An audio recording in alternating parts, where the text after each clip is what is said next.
In the Middle East, Syrian government forces continue to make significant gains against Kurdish forces in the country. This comes as the United States says its partnership with Kurdish forces in Syria has largely expired. NTD's Jason Perry has the details. Military vehicles belonging to Syrian security forces were seen entering a detention camp in the northeastern part of the country on Wednesday. For years, Al-Hoq camp was overseen by U.S.-backed Kurdish forces, also known as the Syrian Democratic Forces, or SDF.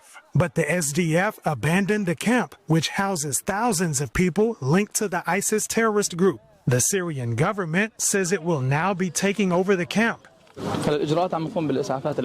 Regarding our procedures, we're evaluating the needs, then providing the first aid for the most affected ones, and as quickly as possible. We are now coordinating with a delegation from the Syrian Ministry of Health, which is on its way.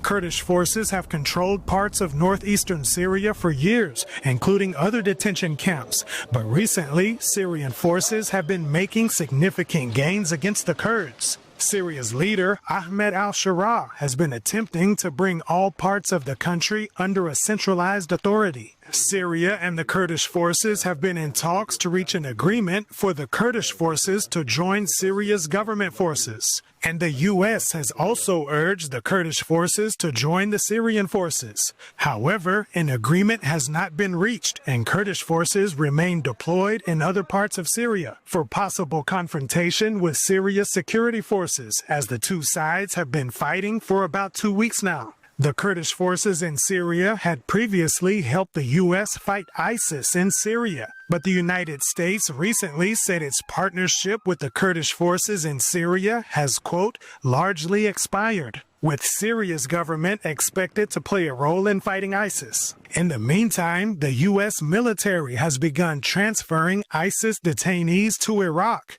and said up to 7,000 ISIS detainees could be transferred to Iraq-controlled facilities. And in another development, in Iran, state-run media issued the first official death toll from the country's recent protests. A news anchor said that over 3,000 people were killed in the protests. However, Iran International said at least 12,000 people had been killed in the demonstrations. And Iranian officials have still not offered any timeline for internet service to resume in the country. Jason Perry, NTD News.